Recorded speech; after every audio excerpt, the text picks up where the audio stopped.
2077 फागुनसम्म तिर्न बाँकी खुद सार्वजनिक ऋण रु 15 खर्ब 89 अर्ब 46 करोड पुगेको छ, जुन कुल गृहस्थी उत्पादनको 37.3% रहेको छ। चालु आर्थिक वर्षको फागुनसम्म रु 1 खर्ब 12 अर्ब 52 करोड बराबरको आन्तरिक ऋण परिचालन भएको छ। चालु आर्थिक वर्षको फागुनसम्म रु 7 अर्ब 48 करोड अनुदान र रु 85 अर्ब 2 करोड ऋण गरी जम्मा रु 92 अर्ब 50 करोड अन्तर्राष्ट्रिय विकास सहायता परिचालन भएको छ।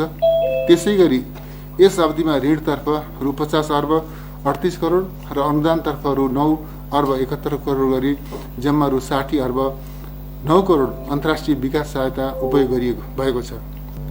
आर्थिक वर्ष 2076-77 मा कुल लगानी 30.4% संकुचन भएकोमा आर्थिक वर्ष 2077-78 मा 18.1% वृद्धि भई रु 13 खर्ब 12 अर्ब 71 करोड पुग्ने अनुमान छ।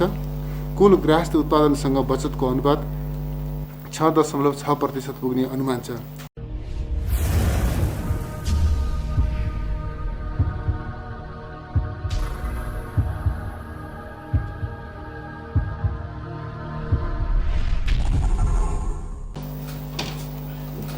यो आजको विशेष कार्यक्रममा प्रत्यक्ष रूपमा उपस्थित हुनुभएका सञ्चारकर्मी मित्रहरू र जुमको माध्यमबाट कार्यक्रममा सहभागी हुनुभएका सम्पूर्ण सहभागी महानुभावहरू, हाम्रो प्रचलन र संवैधानिक व्यवस्था बमोजिम हामीले हरेक वर्ष आगामी आर्थिक वर्षको बजेट प्रस्तुत गर्नुभन्दा अगाडि मुलुकको आर्थिक सर्वेक्षण सार्वजनिक गर्ने हाम्रो प्रचलन छ। यसपटकको आफ्नै विशेषता अनुरूप हामीले यो कार्यक्रमका माध्यमबाट आर्थिक सर्वेक्षण 2077-78 सार्वजनिक गरेका छौँ। यो आर्थिक सर्वेक्षणका मूलभूत पक्षहरूका बारेमा म यहाँहरूसँग संक्षिप्तमा राख्न चाहन्छु।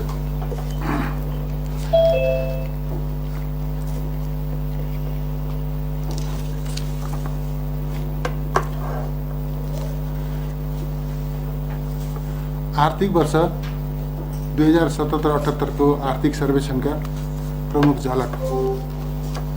सन् 2020 को सुरुवातदेखि नै कोभिड-19 को विश्वव्यापी महामारीले आर्थिक क्रियाकलापमा सुस्तता आएसँगै अधिकांश मुलुकको आर्थिक वृद्धि ऋणात्मक भई सन् 2020 मा विश्व अर्थतन्त्र 3.3%ले संकुचन भएको थियो।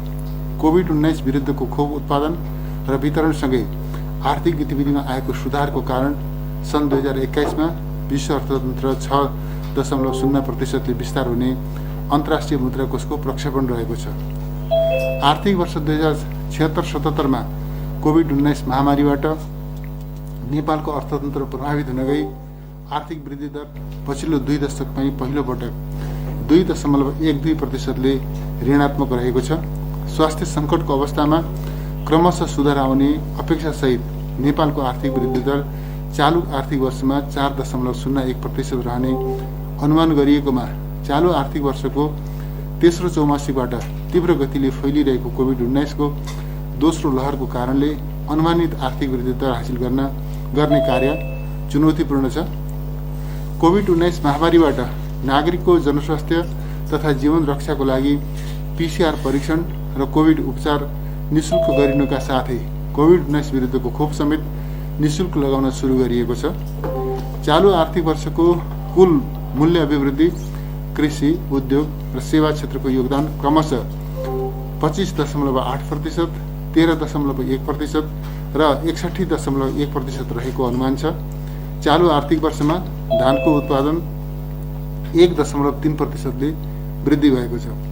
चालु आर्थिक वर्ष 2077-78 को अनुमानित राष्ट्रिय वार्षिक कुल गृहस्थ उत्पादकको मूल्यमा रु 42 खर्ब 66 अर्ब 32 करोड मध्ये बागमती प्रदेशको अंश सबैभन्दा बढी 37.7% र कर्णाली प्रदेशको सबैभन्दा कम 4.0% रहेको अनुमान छ। आर्थिक वर्ष 2076-77 कुल लगानी 30.4%ले सङ्कुचन भएकोमा आर्थिक वर्ष 2077-78 18.1%ले वृद्धि भई रु 13 खर्ब 12 अर्ब 71 करोड पुग्ने अनुमान छ। कुल गृहस्थ उत्पादनसँग बचतको अनुपात 6.6% पुग्ने अनुमान छ। चालु आर्थिक वर्षमा प्रति व्यक्ति कुल गृहस्थ उत्पादन प्रचलित मूल्यमा 5.8%ले वृद्धि भई अमेरिकी डलर 1191 पुगेको अनुमान छ। त्यसै गरी प्रति व्यक्ति कुल राष्ट्रिय आय प्रचलित मूल्यमा 5%ले वृद्धि भई अमेरिकी डलर 1196 पुगेको अनुमान छ भने प्रति व्यक्ति कुल राष्ट्रिय खर्च योग्य आम्दानी प्रचलित मूल्यमा 4.5%ले वृद्धि भई अमेरिकी डलर 1486 पुगेको अनुमान छ। आर्थिक वर्ष 2077-78 को फागुनसम्म औसत उपभोक्ता मुद्रास्फीति 3.5% रहेको छ। अघिल्लो वर्षको सोही अवधिमा यस्तो मुद्रास्फीति 6.5% रहेको थियो। चालु आर्थिक वर्षको फागुनसम्म सङ्घीय सरकारको बजेट घाटा गत आर्थिक वर्षको सोही अवधिको तुलनामा 65.5%ले सुधार भई रु 29 अर्ब 16 करोड रहेको छ।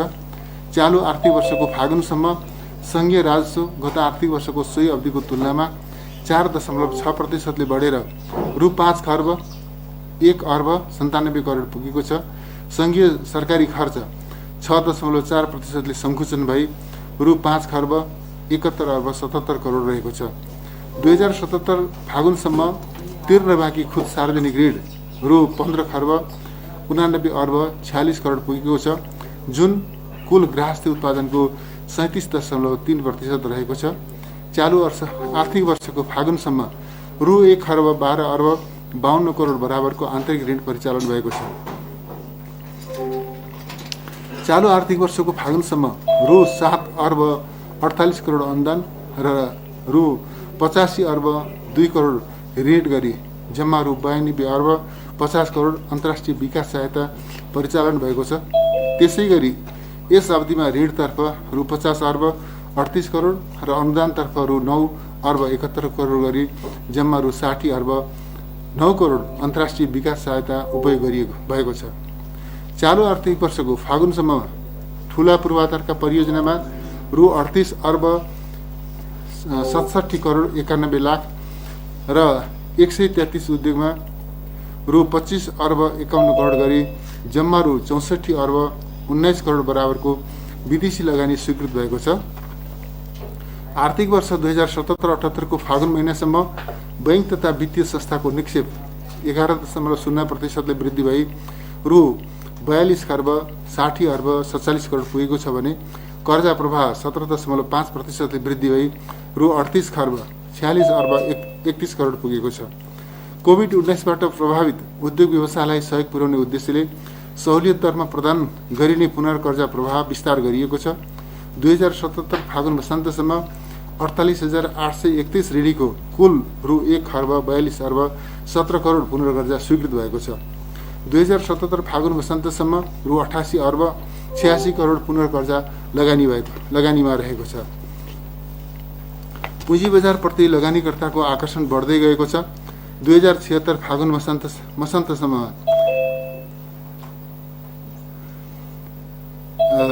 1377.2 बिन्दुमा रहेको नेप्से सूचकाङ्क 2077 फागुन वसन्तसम्ममा 2458.5 बिन्दुमा पुगेको छ।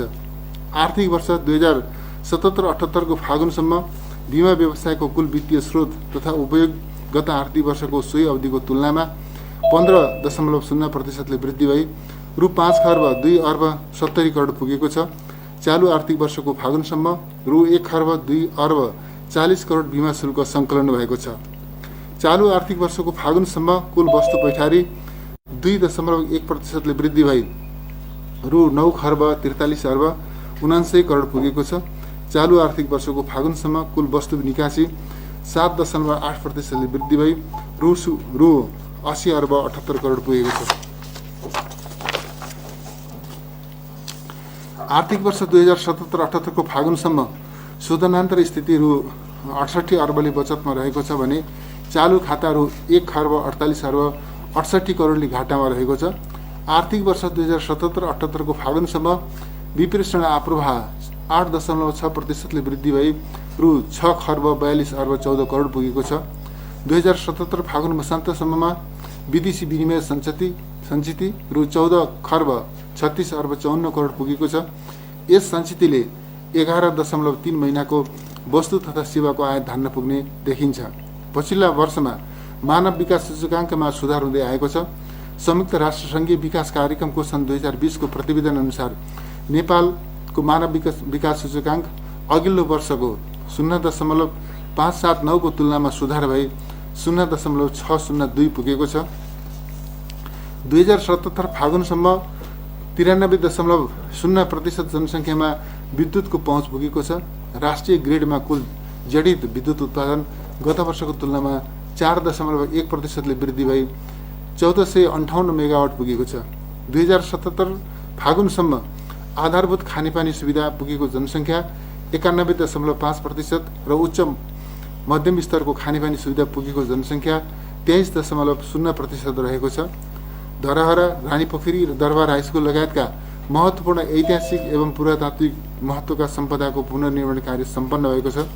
कोभिड-19 महामारीबाट प्रभावित 5,20,339 करदातालाई वार्षिक कारोबारको आधारमा आय वर्ष 2076-77 मा लाग्ने आयकरमा रु 2 अर्ब 19 करोड 62 लाख छुट सुविधा दिएको छ। कोभिड-19 महामारीले उद्योग व्यवसायमा पारेको असर न्यूनीकरण गर्न बैंक तथा वित्तीय संस्थाहरूले मासिक ब्याज रकममा आधार दरभन्दा कम नहुने गरी छुट दिएकोमा यसबाट ऋणीहरूले 2077 असार मसान्तसम्म करिब रु 10 अर्ब 21 करोड 66 लाख छुट सुविधा प्राप्त गरेका छन्। कोभिड-19 महामारीबाट प्रभावित सामाजिक सुरक्षा कोषमा आबद्ध प्रतिष्ठानमा कार्यरत श्रमिकको आर्थिक वर्ष 2076-77 को अन्तिम 4 महिनामा श्रमिक तथा रोजगारदाताको तर्फबाट जम्मा गर्नुपर्ने योगदान रकम रु 1 अर्ब 3 करोड 24 लाख 6 हजार नेपाल सरकारले सामाजिक सुरक्षा कोषमा भुक्तानी गरेको छ। महामारीबाट उत्पन्न आर्थिक सङ्कटको बावजुद पनि नेपालको मुद्रास्फीति वाञ्छित सीमाभित्र रहेको, शोधनान्तर स्थिति तथा विदेशी विनिमय सञ्चिति सुविधाजनक रहेको, वित्तीय क्षेत्र सबल रहेको र पुनर्निर्माण भएको प्रगति र पूर्वाधार विकासको क्षेत्रमा भएको विस्तारको कारण आगामी दिनमा आर्थिक स्थिति सबल हुँदै अर्थतन्त्रमा भी आकारको आर्थिक वृद्धि हुने अनुमान रहेकोमा नयाँ वर्ष 2078 को सुरुवातसँगै फैलिएको कोभिड-19 को दोस्रो लहरले क्रमशः गतिशील बन्दै गएको अर्थतन्त्रमा पुनः चुनौती र जोखिम बढाइदिएको छ।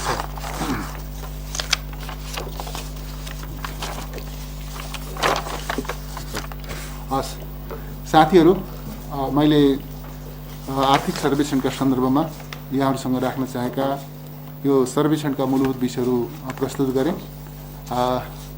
केही जिज्ञासा छ भने हामीहरू उपस्थित छौँ। धन्यवाद।